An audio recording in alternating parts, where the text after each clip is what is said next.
Hello दोस्तों, यह प्रेम पिशाचिनी कहानी का छठा भाग है। चलिए हम अपनी कहानी की तरफ बढ़ते हैं। 200 साल पहले की बात है। भानगढ़ के राजा विक्रम सिंह राठौर थे, जो बहुत न्यायप्रिय और दया प्रेमी के साथ साथ देवी माँ के परम भक्त थे। उनकी कई पीढ़ियाँ देवी माँ के उपासक थे। पूरे भानगढ़ की रक्षा काली पहाड़ी वाली देवी माँ करती थी। उनका पुत्र जो बिल्कुल अपने पिता की तरह था, देवदत्त, जो असाधारण व्यक्तित्व का मालिक था।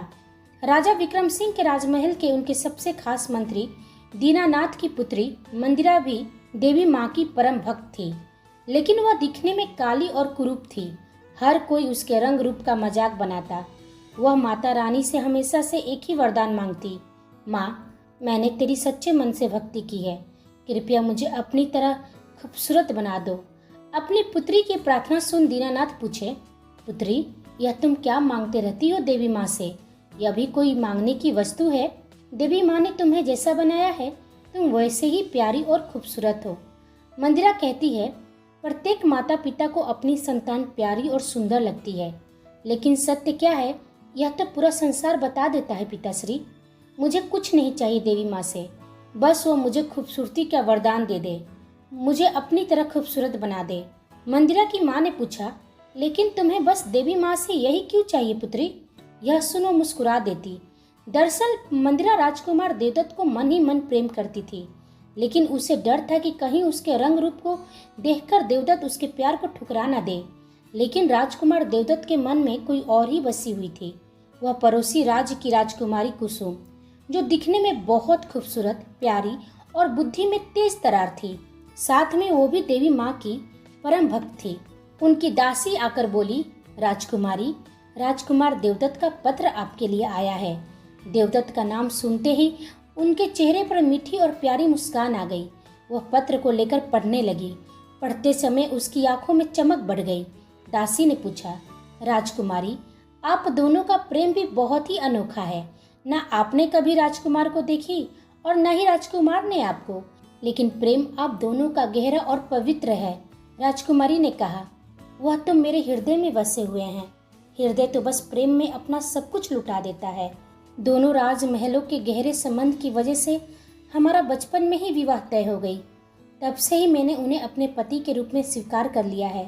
भले ही मैंने उन्हें ना देखा हो, लेकिन उनके ऊंचे गुण की व्याख्या समस्त राजस्थान करता है। दासी ने पूछा, लेकिन राजकुमारी, क्या मालूम कि वो दिखने में कैसे हो सके कि उनके गुण और रूप का कोई मेल ही ना हो।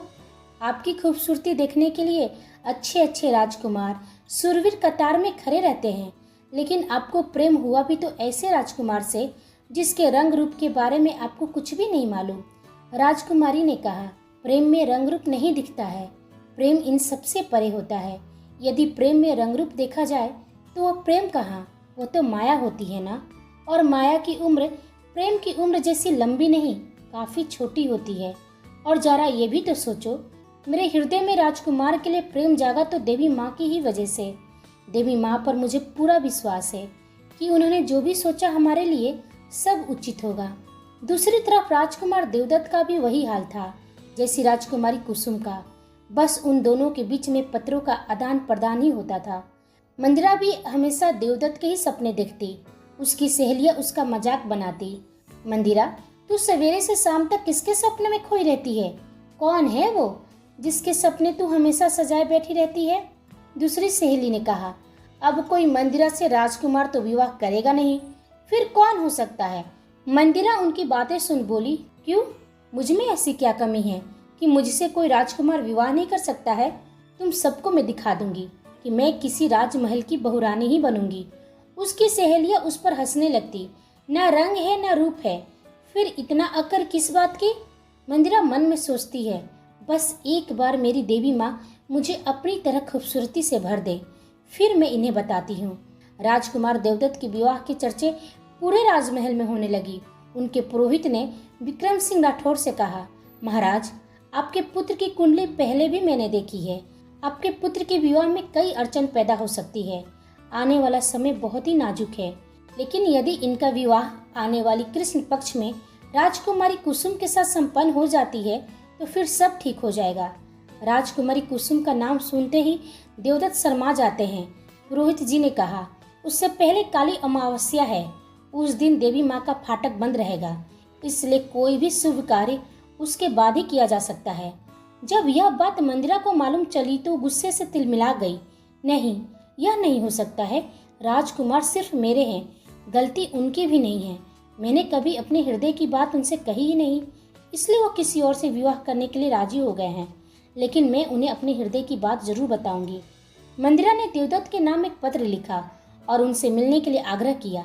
मंदिरा अपने देवी माँ से जाते समय प्रार्थना करती है, हे देवी माँ, आज संध्या में मैं राजकुमार से अपने हृदय की बात कहने वाली हूँ। आप तो जानती है कि उन्हें मुझसे अधिक प्रेम कोई कर ही नहीं सकता है पूरे संसार में। मेरी आपसे यही प्रार्थना है कि जब मैं उन्हें अपने हृदय की बात कहूँ तो वो सहजता से मेरे प्रेम को स्वीकार कर ले। माँ, मुझे वरदान दो कि वो मुझे देखते ही मंत्र मुग्ध हो जाए। मैंने हमेशा से आपसे यही वरदान चाहा है।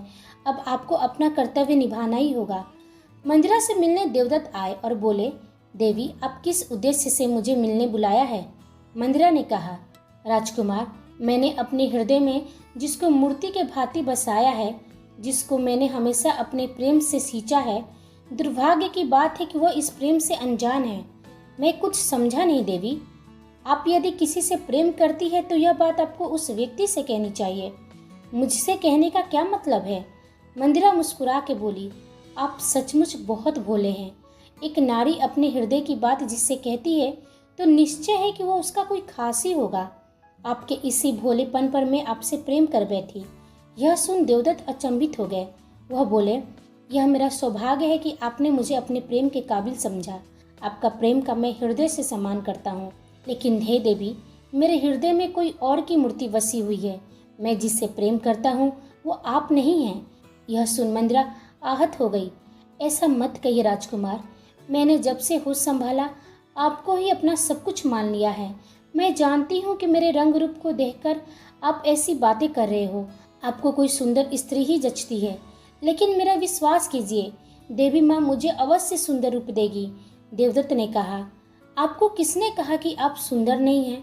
जिसके हृदय में प्रेम बसा हो उसके रंग रूप का कोई मायने नहीं है।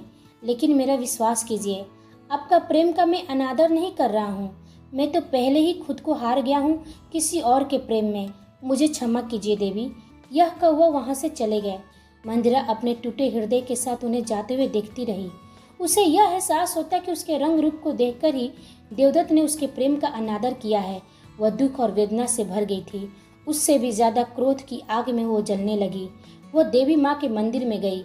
मैंने पूरे सच्चे हृदय से तेरी पूजा किया था माँ, लेकिन तूने मुझे अपमानित होने के लिए ऐसा रंग रूप से सजा दिया। झूठ कहते हैं कि प्रेम रंग रूप नहीं दिखता, वरना राजकुमार मेरे प्रेम को ऐसे नहीं ठुकराते। आज से तेरा मेरा संबंध खत्म हो गया। अब तू ना मेरी देवी माँ रही और ना मैं तेरी भक्त हूँ। क्रोध में मंदिरा वहाँ से निकल अपनी किस्मत पर रोते हुए चली जा रही थी। अचानक उसे एहसास हुआ कि उसे घर लौटना चाहिए था, लेकिन वो जहाँ पहुँच गई थी वहाँ कोई बैठकर कुछ अजीब सी मंत्रों का उच्चारण कर रहा था। यह सब देख मंदिरा भय से काँप गई। उसने चारों तरफ नजरें घुमाई। यह कैसी जगह है? भानगढ़ में आज से पहले मैंने ऐसी कोई जगह देखी ही नहीं। मेरा पूरा शरीर जल रहा है जैसे कोई अग्नि का ताप हो। और वहाँ अजीब सी मूर्ति के पास कौन बैठकर इस तरह के मंत्रों का उच्चारण कर रहा है? मुझे अब यहाँ से निकलना चाहिए। तभी उसे एक तेज आवाज आई, यहाँ तक आकर वापस क्यों लौट रही हो? उसकी आवाज सुन मंदिरा रुक गई। वह उसके पास आकर बोला, यहाँ तुम्हारा स्वागत है मंदिरा। मंदिरा उसे आश्चर्य से देख रही थी और पूछी, आप कौन हैं और मेरा नाम कैसे मालूम है? वह बोला, मैं एक तांत्रिक हूँ। अपनी शक्तियों से तुम्हारे बारे में सब कुछ मालूम कर लिया है। क्रोध और नफरत में भरी हुई हो तुम। जिसका कोई नहीं होता उसका मेरे मालिक होते हैं। मंदिरा ने कहा, तुम जो भी हो, मुझे न तुम में और न ही तुम्हारे मालिक में दिलचस्पी है। वह बोला, जिस देवी माँ का तूने बचपन से पूजा किया, उनकी भक्ति किया, उस देवी ने तेरी कोई इच्छा पूरी नहीं की। जिसे तूने सच्चे हृदय में बसाया, उसने किसी और के प्रेम के लिए तुझे ठुकरा दिया। लेकिन तू चाहे तो वो सब तुझे मिल सकता है। जो चाहेगी वो पाएगी। यह सुन मंदिरा वहीं पर रुक गई। क्या मतलब? जो चाहूंगी वो पाऊंगी? लेकिन कैसे? तांत्रिक बोला, जो स्वर्ग में बैठे देवी देवता नहीं कर सकते, तुम जैसों की इच्छाएं अधूरी रह जाती है, जिसने अपना रिश्ता भगवान से तोड़ लिया हो, जिसका कोई नहीं होता संसार में, उसका मेरे मालिक, मेरे स्वामी असुरासुर होते हैं। वह पूछी, ओह, तो यह बड़ी सी भयानक मूर्ति तुम्हारे मालिक असुरासुर की है, और यह जगह कौन सी है? तांत्रिक ने कहा, तुझे जो चाहिए उससे मतलब रख, बोल, तू तैयार है?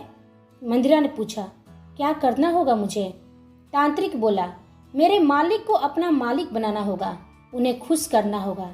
तुझे काली दुनिया के नियमों का पालन करना होगा, बहुत कठोर परीक्षा से गुजरना होगा। क्या तू यह सब कर सकती है? हाँ, मैं अपनी मनवांछित वरदान पाने के लिए कुछ भी कर सकती हूँ, मंदिरा ने कहा। तो फिर ठीक है, जैसा कहता हूँ तू वैसा कर।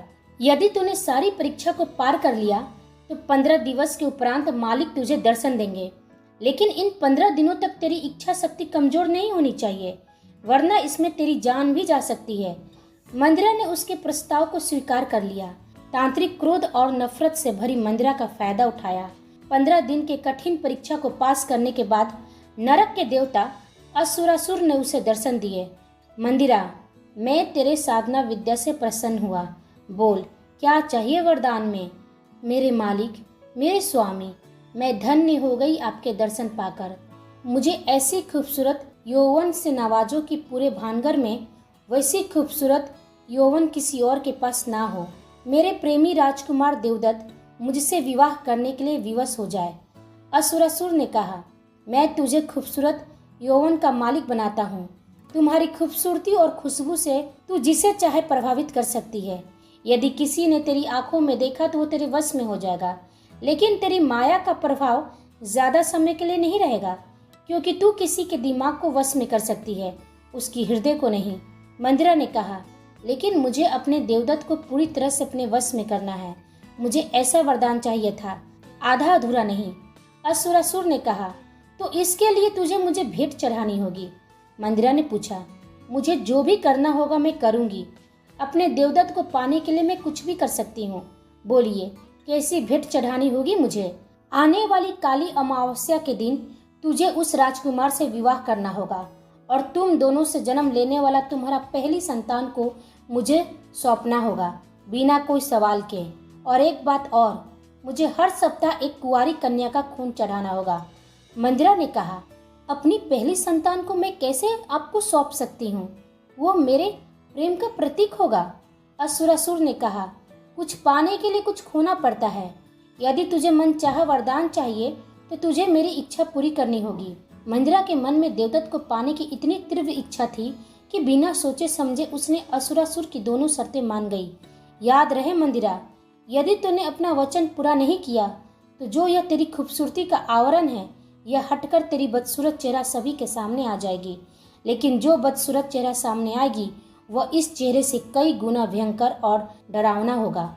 वह वहां से निकल एक बार फिर देवी माँ को चुनौती देने उस मंदिर में गई, जहाँ पूरा भानगर उस देवी की आराधना करता था। मंदिरा में अहंकार ने अपना घर बना लिया था। देख देवी, जो वरदान तू मुझे नहीं दे सकी वह मुझे मेरे मालिक से मिल गई। मेरे इस नए चेहरे को देख, ऐसी खूबसूरती देख तुझे जलन हो रही होगी ना। मैंने तुझसे जो वरदान मांगा तूने मुझे नहीं दिया।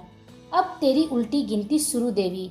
तू इस पूरे भानगर की रक्षा करती है ना, मैं पूरे भानगर में दहशत मचा दूंगी। जिसने मेरा मजाक बनाया उन सबको भारी कीमत चुकानी पड़ेगी। अब मैं अपनी हर इच्छा को पूरी करूंगी।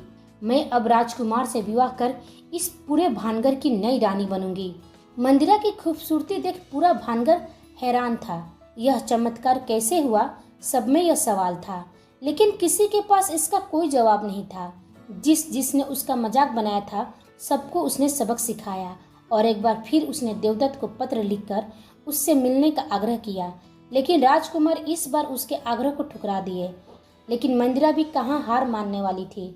उसकी इच्छा शक्ति के आगे देवदत्त को झुकना ही पड़ा। इस बार देवदत्त ने जब उसे देखा तो वह आश्चर्यचकित रह गए। मंदिरा बोली, राजकुमार, मुझे गौर से देखिए।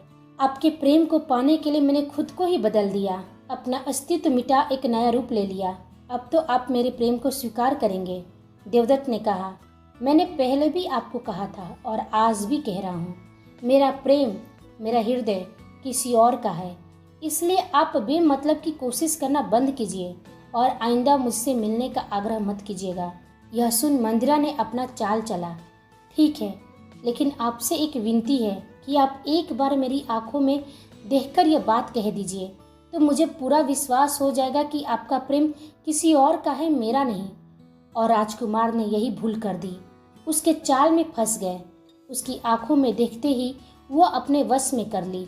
जो प्रेम देवदत्त और कुसुम का था, अब वो देवदत्त और मंदिरा की हो गई। काली अमावस्या के दिन शैतानी रस्मों के साथ दोनों ने विवाह कर लिया। जब विवाह करके राजकुमार देवदत्त मंदिरा को महल लेकर आए तो विक्रम सिंह दोनों को राजद्रोह घोषित कर बाहर निकालने का फैसला किया, लेकिन महारानी ने उन्हें रोक लिया। जब राजकुमार के विवाह की खबर इधर राजकुमारी को मिली तो वह टूट गई। उन्हें भरोसा ही नहीं हो रहा था कि देवदत्त उनके साथ ऐसा धोखा कर सकता है। धीरे धीरे पूरे भानगढ़ को मंदिरा की बुरी नजर लग गई। मासूम लड़कियों का गायब होना और पूरे भानगढ़ कुष्ठ रोग का शिकार होने लगा। अपने राज्य को इस तरह से बर्बाद होते देख महाराज विक्रम सिंह को चिंता होने लगी थी, इसलिए वो अपने गुरुजी से मिलने उनके आश्रम निकल गए। वह पूछे, गुरुजी, पूरे भानगढ़ में तबाही मची हुई है, समझ में नहीं आता है कि हो क्या गया है। मेरा पुत्र भी बदल सा गया है, हमारी एक बात नहीं सुनता है, और तो और देवी माँ की पूजा अर्चना करने से मना करता है। गुरुजी ने कहा, मैंने आपसे पहले ही कहा था कि उसके विवाह तक अर्चना आएगी, और देवी माँ अब नाराज है। देवी माँ को खुश करना होगा, वरना पूरा भानगढ़ बर्बाद हो जाएगा। लेकिन ऐसा क्या हो गया है गुरुजी? देवी माँ हमसे क्यों नाराज हो गई है? गुरुजी ने कहा, वह जाग उठा है, किसी ने तो उसे जगाया है, और अब वह तुम्हारे वंश के खून से आजाद भी हो जाएगा। फिर कोई नहीं बचेगा पूरे भानगढ़ में। यह सुन राजा विक्रम सिंह की आंखें चौड़ी हो गई। उनके माथे पर लकीरें पड़ गई, पसीने छूट गए। आखिर कौन है? क्या वह असुरासुर है?